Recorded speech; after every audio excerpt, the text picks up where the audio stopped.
Hello everyone, a very warm good evening. Sitting with you is always a pleasure. So I welcome every one of you to this session. We are calling it as a uh, syndrome Fundrome. Am I audible to all of you? I just hope that this is fine. The audio line is working fine and the telecast is also fine.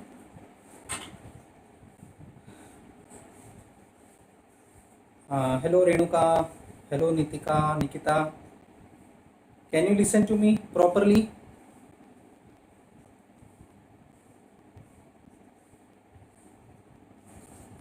Am I audible?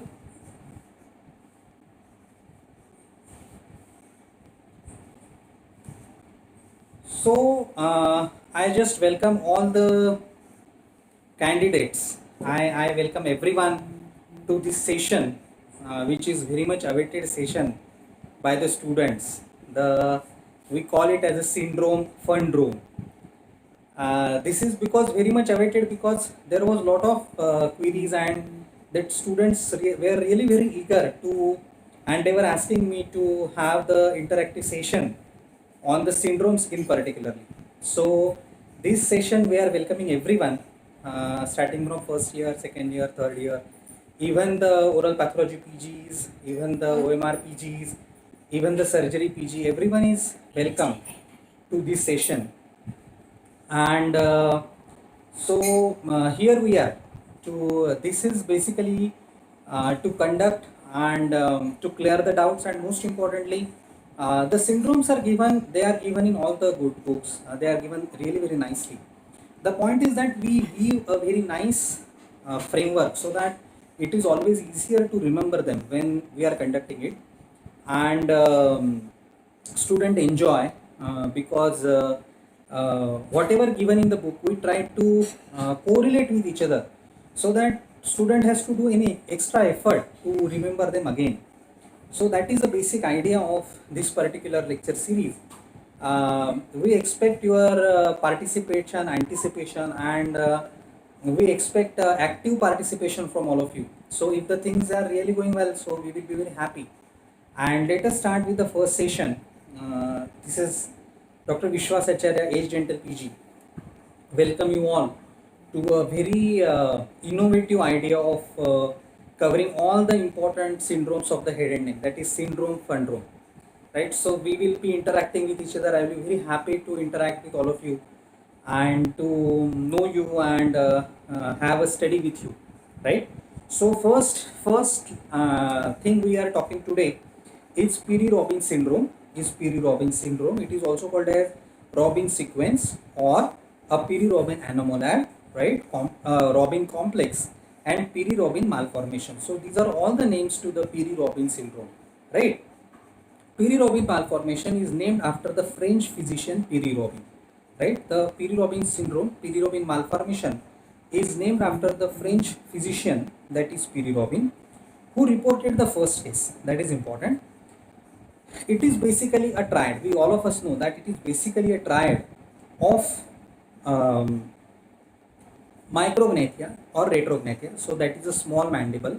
Or what is retrognathia? That it is positioned posteriorly. Okay, either it is a small, it can be a small mandible or it is positioned posteriorly. That is first the glossoptosis and the cleft palate. Right. So how you can remember it easy way? That is R for retrognathia, glossoptosis G, and cleft palate CP.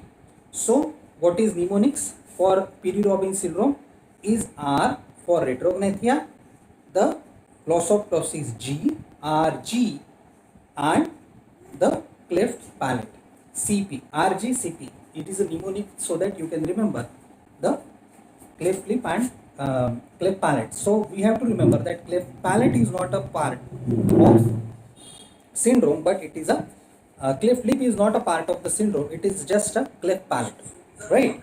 Now we are going ahead. So we understand that it is a triad of three things, that is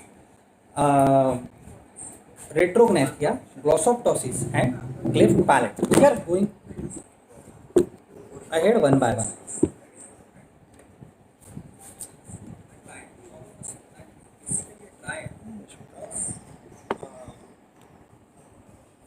Right. So periorbital malformation, um, the affected neonate often suffer airway obstruction and feeding difficulty. This is the most important part of the periorbital syndrome. That the affected neonates often suffer airway obstruction. This is the most important part of the syndrome, which is always a part of it. Periorbital malformation may occur at an isolated defect or as a part of recognized syndrome, that is Stickler syndrome. This is very, very important. We are going to address it separately. Stickler syndrome, velocardiofacial syndrome, teacher Collins syndrome, or fetal alcohol syndrome. We are going to address these other syndromes in, of course, in subsequent other lecture series, right? But right now we will be focusing on the Piri-Robin syndrome and the Stickler syndrome, right? Piri-Robin, the primary defect in the Piri-Robin, the primary defect in the Piri-Robin malformation is arrested mandibular growth, which in turn prevents a normal descent of the tongue and fusion of the palatine shells, resulting in the cleft palate. This is the most important etiopathogenesis. The books that you must read is, at least you should be referring to the Schaeffer's. Never use any gutkas, any short books. That is not of.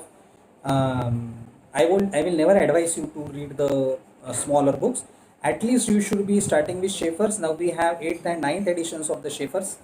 You can read Neville, of course, and the milestone is Burkitt. So there are, regarding the book of preparation, you should always be using a very standard books, right? Yes. So here we go. The primary defect in the Piri-Robin malformation is arrested mandibular growth. So what is happening over here? The mandible is remaining small. Because the mandible is remaining small, the tongue is falling back. The tongue is falling back, and we all know, if the tongue is falling back, it will obstruct the airflow. It will obstruct the airflow. The falling back of the tongue is called as glossoptosis, right? So we have to understand that we have a small mandible, because of which the tongue is falling back, and as the tongue is falling back, the patient is having a cyanotic attack, right? Because there is a obstruction in the airway, right? So that is the second part. And because the tongue is not sitting into the mandible, because mandible is too small, the palatine halves, they fail to fuse, and that causes a cleft in the palate. So that makes a triad. What is a triad? Small mandible, glossoptosis. Because of the glossoptosis, there is airway obstruction that is always present in the Piri-Robin syndrome. And what is remaining? Because of the tongue, because the tongue is placed high now, the palatine shells, they fail to fuse, and that keeps the palate open. Now what is point to remember? We don't have cleft lip, we only have cleft palate. So Piri-Robin syndrome, we have small mandible, glossoptosis, and cleft palate. Along with that, always it is associated with the respiratory obstruction, difficulty in respiratory passage. Now going ahead. Now why this happens? There are three theories for that. First is a mechanical theory, which suggests that in vitro constraints limited the mandibular development, which in turn prevents normal descent of the tongue, resulting in failure of fusion of the developing palatine shells. That is a very clear-cut mechanical problem. The next one is neurological maturation theory, which states that the delay in the neurological maturation results in the inability of the developing fetus to engage in the mandibular exercise that prevents the tongue from descending. So this is a neurological theory. If you remember, well and good. If you don't remember, leave it. The last one is dysregulation theory, according to which the motor and regulatory organization of the rhombocephalus is related to major problem in autogenesis, right? So this is again a proposed theory. They are just proposed theory. So basically the mechanical theory is very clear cut. We have a small mandible, we have a glossoptosis. Because of the glossoptosis, there is a obstruction in the airway, and thirdly, because of the tongue is placed high, there is a failure of the fusion of the palatine shells, which keep the cleft palate open. Now what is the mnemonic? RJCP. R for retrognathic mandible, G is for the glossoptosis, CP for the cleft palate. That covers the Piri-Robin syndrome. Now clinical features are the most important. That is why we are conducting this session, because whatever is written over there in the books, standard books, we are trying to correlate it with the clinical presentation, the actual presentation, and we want to make it more understandable, and we have to correlate in a such a way that you should be remembering them effortlessly, right? So that is our main motto of conducting these sessions, and you should understand the topic, you should enjoy the topic, and you should remember it effortlessly, and you should be able to answer it in the exam. So we are moving towards the clinical features. The primary cleft defect, the primary clinical defect of periorbital malformation is a presence of small mandible, I told you, with obtuse gonial angle. Very, very, very important. This is a neat kind of a question. We have an obtuse gonial angle, that is very important. We have obtuse gonial angle in case of periorbital syndrome, and a posteriorly located condyle, that is micrognathia or retrognathia. The jaw size is normal, but the mandible is retroposition. Either it can be a micrognathia or it can be a retrognathia. That's it. Going ahead. Because of this retrognathia, the patient has bird face. We will be addressing in some another syndrome also the bird face or a fish-like face. But correlated because of the very small mandible, you have very small mandible, so it will give a bird face-like appearance. Because of this, the tongue tends to fall back and obstruct the airway, that is glossoptosis, resulting in serious complications such as breathing and feeding difficulty. This is very important. Because resulting in serious complication. Now what is the most important complication of Piri-Robin syndrome? Is a airway obstruction is the most important complication of Piri-Robin syndrome. Please understand that.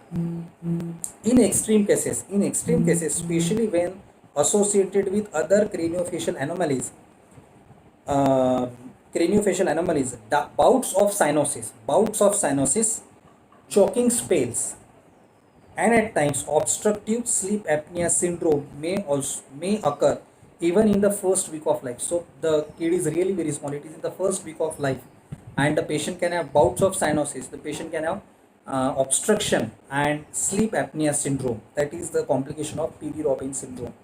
Airway obstruction associated with hypoxia carry a high risk of mortality. So this complication can be so high that the airway obstruction and associated hypoxia carries high risk of mortality rate. That is very important.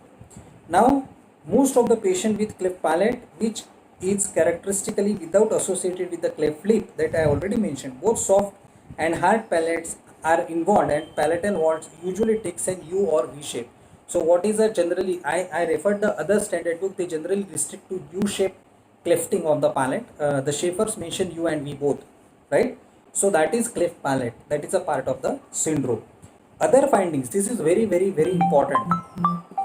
This is very, very, very important. The other findings include the otitis media, the hearing loss, the nasal deformities, labyrinthitis, the equilibrium disturbance, the dental and philtral malformations. Complications of airway obstruction may include infection leading to bronchitis, pneumonia. Now this is very, very, very, very important that you have to remember this, very important. The other findings associated with the syndrome. Hello Shruti, Harshal, thank you very much. I hope you are enjoying the sessions, right? The other findings are very important so far as the entrance exams are concerned, because that is the area where the most of the questions will come, because normally usually people will remember Piri-Robin anomaly as the micrognathia, the glossoptosis and cleft palate. Now what we generally tend to forget is the other findings of otitis media, hearing loss, nasal deformities, labyrinthitis, equilibrium disturbances, dental and philtral malformations. This is very, very, very important. Hello Gauri, hello Shruti, everyone, right? I hope you are enjoying the session, right? So other findings include, I repeat, other findings include the otitis media, the hearing loss, the nasal deformities, the labyrinthitis, the equilibrium disturbances, dental and philtral malformation. These are the important part of the Piri-Robin syndrome. Yes, I hope you are all enjoying Samruddhi, right? Complication of airway obstruction may include infection leading to bronchitis and pneumonia. So what are the things that are included along with these things? That is, first I told it is a micrognathia, second I told it is a glossoptosis, airway obstruction, cleft palate. With that we have otitis media, hearing loss, nasal deformities, labyrinthitis, equilibrium disturbances, filtral malformations, complications of airway obstruction may lead to infection leading to bronchitis and pneumonia. So you just imagine a simple craniofacial malformation. It is not simple, but a craniofacial malformation, how much it can affect the general body growth. That is very important, right? Rarely, this is the most important part, rarely the central nervous system CNS defects such as language delay, very important, epilepsy, hypotonia and hydrocephalus may occur. Very important so far as entrance are concerned. All the international national exams which are, they generally ask the questions from this particular part, because generally we remember the trial or treated, and what generally we tend to forget is this part of the syndrome. I repeat, rarely central nervous system defects, the language delay, the epilepsy, the hypotonia and the hydrocephalus may occur in case of Pierre-Robin syndrome. Very important. The treatment of Pierre-Robin malformation necessitates a multidisciplinary approach, right? To address the complex features of the disease, the treatment is primarily aimed at preventing the airway obstruction. Obstruction of obturators for the cleft may be useful in facilitating feeding of the in the milder cases, right? Children with severe micrognathia may suffer severe respiratory distress, right, and fail to survive. This is most unfortunate part of the syndrome. Some patient may require surgical intervention to correct respiratory obstruction. Now, for a better understanding, I always say that how you can remember these things. See, it is logical. You have a small mandible. Because of the small mandible, the maxilla overhangs the mandible. Now, what is happening over there? Because of the small mandible, tongue is unable to sit properly in the mandible. That is why the tongue is placed above the mandible, which will make sure that the palatine halves are not fusing and there is cleft palate. This is right. Now what is happening? Because of the small mandible, the maxilla which overhangs the mandible, because of the small mandible, maxilla is not also developing. Because maxilla is not developing, the paranasal air sinuses, they remain in maxilla. So they are also underdeveloped. Because of the paranasal air sinuses, the nasal passage is also underdeveloped. All this leads to obstructive airway problem. All this leads to underdeveloped airway. That is why the amount of air which is passing through the passage is also restricted, and that is how you can correlate Pierre-Robin syndrome with airway obstruction and other complication. Because as there is no proper airway, as there is no proper oxygenation, because the kid is very small, it is developing, of course he will have problem in respiration. There will be cyanotic attack. As there is underdevelopment of the oxygen, the CNS will remain underdeveloped. So that is how you should be able to correlating it with, and if you correlate the symptoms in a sequential manner, you can remember the syndromes effortlessly. That is most important. I again emphasize, there was really lot of requests for this particular session, right? Now I am just visiting one very important syndrome associated with Pierre-Robin syndrome. I just mentioned is a Strickler syndrome. This book I am referring is Syndromes of the Head and Neck, right? It is by Gorlin, Cohen and Levin. Probably this book is not available with many of you, so it is okay that I will just mention what is most important about Strickler syndrome, right? It is given, I have just checked it, it is in 288 page. I will just read the most important part of the Strickler syndrome. So what is the Strickler syndrome? It is Marshall-Strickler syndrome. It is also called as Marshall-Strickler syndrome, Wenger-Strickler syndrome, hereditary ophthalmopathy, right? I repeat, Strickler syndrome, Marshall-Strickler syndrome, Wrangler-Strickler syndrome, hereditary ophthalmopathy. The syndrome is flat mid-face. Okay, the syndrome of the flat mid-face, cleft palate, high myopia, the retinal detachment and cataract, hearing loss, and arthropathy with generally mild spondyloepiphyseal dysplasia.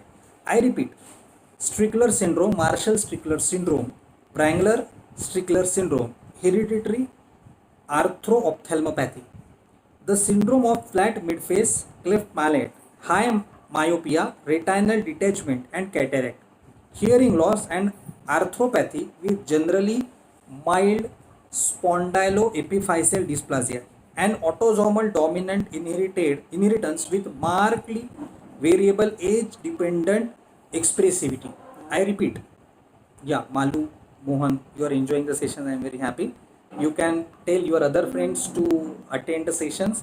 We will be continuing this syndrome fundrome thing. Every time we will be updating on our YouTube channel that this particular syndrome I am going to cover, and hopefully you will all enjoy the sessions and recommend our channel, recommend us things. You will all the suggestions are very welcome. On the thumbnail only I have mentioned my email and my phone number also, so you can subscribe, you can recommend, you can enjoy, you can suggest what all the things we should be incorporating.